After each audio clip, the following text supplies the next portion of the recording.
reka twongere tubahe ikaze kuri Kigali News. Mwiriwe neza, ni sasa aho tugarukanye na updates z'ibiri kugenda biba n'ibiri kugenda bigaragara ku butaka bwa Repubulika Iharanira Demokarasi ya Kongo. Turarebera hamwe uko urugamba ruhagaze mu bice bigiye bitandukanye, ndetse n'ibyavumbuwe yuko leta y'Kinshasa ikomeje gucungacunga ingendo zose ziri gukorwa na guverineri. Uyu ni guverineri Musangamfura Bahati ukomeje gusura abaturage, ndetse bikaba bikomeje kugenda bigaragara ko ihuriro rya FARDC rikomeje kugenda ririgenza na drone. Urumva ko bafite umugambi wo kuba abamurasa. Ibi ngibi bikaba byakwiyongera ku iraswa rikomeye ryabaye kuri Lieutenant Colonel Wiringoma. Uyu akaba ari umuvugizi w'iri huriro rya AF. Niki ihuriro rya AFC rigomba gukora, niki bari bushyire mu buryo. Ibi ugiye kubimenya, ndetse tujye kuri Fortran ku murongo wa telefone turakira Umuroko Informa uherereye mu bice biri kuberamo imirwano, tumenye akantu ku kandi. Mu wundi rero mu minota mike n'ubundi update zo ntago igomba kurenga iminota 10 cyangwa 12 kugira ngo umenye akantu ku kandi, turebe uko urugamba ruhagaze mu bice byose. Mbere yuko dukomeza rero, reka ngushimire wowe wahisemo kubana natwe, kandi nawe ukiza bwa mbere icyo usabwa ni ugukanda kuri subscribe, bityo ukamenya uko bizajya bigenda, uko inkuru yacu izajya igeraho, kugira ngo bitazajya bikugora. Urareba ahanditse inzogera naho ukandeho ku buryo uzajya uhita ubona notification. Ntiwibagirwe gukora like ndetse ujye unasharinga. Ku murongo wa telefone reka twakire Bizima tutabatindiye. Uwo ni Bizima, ariko njye muri kumva ndidamiye kuko hari abashya bari baje nyine bagomba kutumenya. Ku murongo wa telefone reka twakire Bizima. Bwana Bizima, wiriwe neza? Bwana Bizima, mwiriwe mute? Turi amahoro iwacu. Nuko rero ni update ziba zituzanye, tubwire uko situation ihagaze sahi. Yego, reka twerekeze i Masisi muri iki gice cya za Gatoyi kimaze igihe kirimo imirwano. Iyi Gatoyi urabona ko hari hose zisa naho yaturutse hano Gatoyi yerekeza za Gakoma. Ubu ikaba iri mu gace kacu bita Ikambure, hafi y'ikigo cy'amashuri. Aha ni ahantu hazwi cyane ku bantu bari muri iki gice, ari naho ubona ko uyu munsi kuri aya masaha bari muri kano gace ka Kambere hari imirwano yahabyukiye mu gitondo cy'uyu munsi, ndetse kugeza kuri iyi saha akaba ari indi posi yindi yaturutse hano za Ruki, nayo isa niyerekeza muri aka gace ka za Mikeno, ariho ubu rusa naho ruzingiye mu gace ka Hima. Ni uduce tubiri tubangikanye, ariko iyo tuvuyemo n'ubundi ugahura n'aba bari Kambere uhita muhurira mu gace ka Burinda.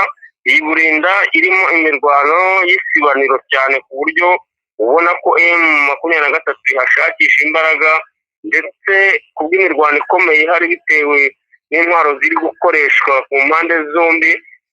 Ubu nta muturage ukiri muri kano gace, abenshi bahunze cyane, kuko ubona ko iyi mirwano yahereye igicamunsi cy'ejo isa naho isatira iyi santere ya Burinda, ariko ubu bakaba bayirimo neza, ariho imirwano isa naho isatiriye cyane bikomeye. Ndetse ubona ko M23 iki gice imaze kugisa naho igifashe, iraba iburaho gato cyane mu buryo bwo kwinjira muri Warikare.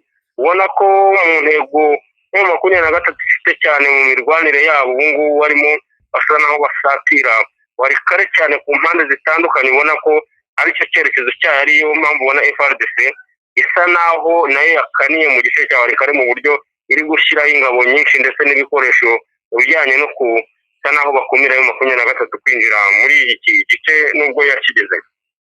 Yes, Bwana Bizima, tujyane kuri axe ya Minembwe, aho bivuga ko urugamba rukomeje kuba imberenge. Minembwe ibyaho ni ibihoraho, hariya ni urugamba ruba rukaze ku mpande zose. Ubona ko mu duce twinshi cyane twa Rurambo ndetse na Mikenke nayo za Kabasha, Runingu, Kiriba na Sange mu nkengero zayo hari operasiyo zagiye zibaho zitandukanye, ariko ubona ko FARDC ahantu iri gushyiramo imbaraga cyane bijyanye n'intwaro iri gukoresha z'imisada zikoreshwa n'ingabo za Tanzania cyane, ariko ubona ko nazo ziri kubihuriramo n'ikibazo kuko ubu imbunda nini ziri kurasa kuri FARDC ziturutseyo ziri gusa naho zisubizwa n'izindi ziri kuri 23. Rero hari kubaho cyane gusa naho abatanzania batakaza cyane kuko ubu kuri frontline ntago basa naho uduce twinshi aribo bataka nk'abajyayo kurwana, ahubwo bari kurasisha izi mbunda ku max atandukanye mu buryo barupingayo amakompora berekeza mu birindiro yaho M23 na twirwanaho biri muri tuno duce. Rero ikiri kubaho nuko nabo mu gusubizwa kwabo bitewe nuko ubona ko ubwirinzi bw'izi mbunda zabo z'imisada busa naho butariho cyane, ahubwo ubona ko harimo gutakaza bitewe nuko M23 zinjirira ikabasha kuba ishaka kugira ngo izibanyage cyangwa izangize.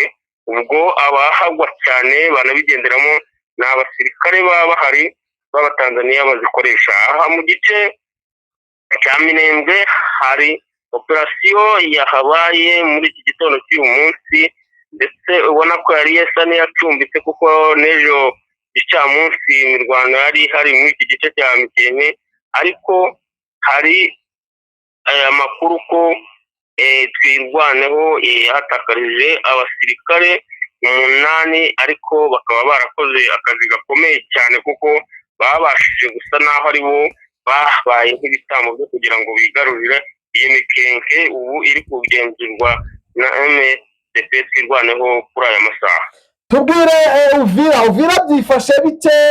Ese nyuma y'ibiza byabaye muri ibice bya Uvira, umuyobozi guverineri Jean-Jacques Purusi hari icyo yatangaje? Ese rwa rwikangwa wabwiraga rwahabayemo irasanwa bimeze gute sahiyi? Ntabwo mpuzanzira nkumva neza, uri kure. Ndi kukubaza ni tubwire mu mujyi wa Uvira nyuma y'uko habayeho ibiza bigahitana imiryango isaga, bikangiza imiryango isaga 100 aho muri Uvira. Jean-Jacques Purusi hari icyo yategetse cyangwa hari icyo yavuze? Ese ku munsi w'ejo ko yambwiye ngo hari ibisasu byaturikiyemo, ese byaba na n'ubu igiturikiramo, ese byari bigamije iki?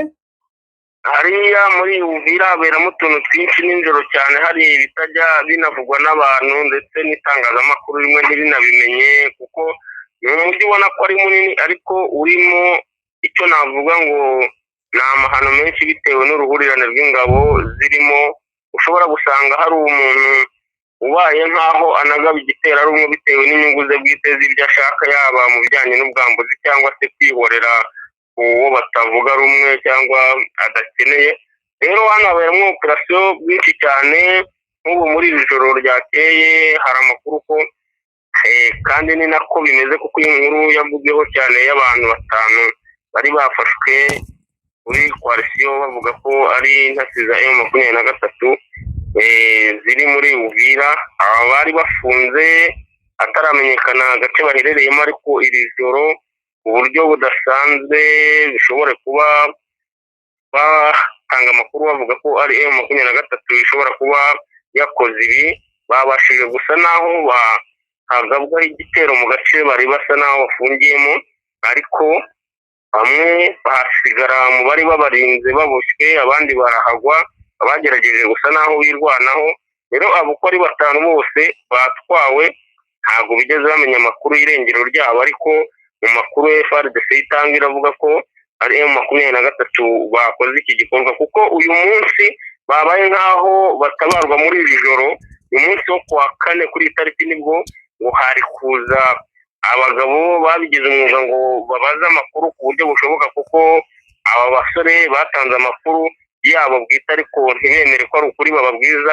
Rero abo bantu bari kuva i Burundi, bari bategerejwe mu mujyi wa Uvira uyu munsi ko bari buhure n'abo basore, ariko ntabwo bibashije kugerwaho kuko ubu mvugana abasore bagiye, ariko ntawe uzi amakuru yabo uretse ko FARDC yo ihamya ko ari M23 yabashije kuba ibacikana mu buryo budasanzwe.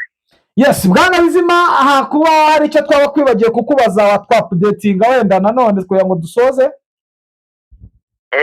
Kiriho ni amakuru ntaratoza neza ariko ndibuze kuba ayo muri Warikare muri aka gace ka Kibati, ariyo operasiyo ikomeye cyane yaguyemo abasirikare b'Abafaransa ndetse n'Ababiligi baguye mu buryo budasobanutse, kuko ubu bari kwagiriza FARDC ko ingabo zari zibarinda zaba arizo zakoze iki gikorwa, ariko ni ukutamenya ahubwo bari binjiriwe na M23. Aya ni amakuru turi buze gusesengura neza, umuntu hari amaze kuyama neza nkayasobanura mu buryo bwiza cyane mu nkuru zacu zikurikira. Yes, reka tugushimire tukwifuriza kugubwa neza kuri iki gicamunsi Bwana Bizima. Murakoze cyane. Namwe bakunzi bacu murumva ko update zo ziba zihoro kandi ibintu birakomeye kandi birakomeje. Ni mu nkundire rero turebe uburyo ki ihuriro rya AFC ryahindura ingamba mbere yo gukomeza gutegura ingendo zisanzwe bagihanganye n'umwanzi, kandi umwanzi akaba yaragavye ibitero, yarateguye gahunda zikomeye. Babimenye aho bari, bamenye uko bagomba kugenda, kuko buriya iyo drone zatangiye kugendagenda kuri uno muyobozi umaze iminsi ari mu ngendo kandi ari mu bihe by'intambara ntago aba ari sawa rwose. Mu wundi rero ducukiriza ahangaha n'ubundi update zo nakagaruka, tunyere tuze guhura muri update nshya. Ciao, Imana ikomeze ibane namwe.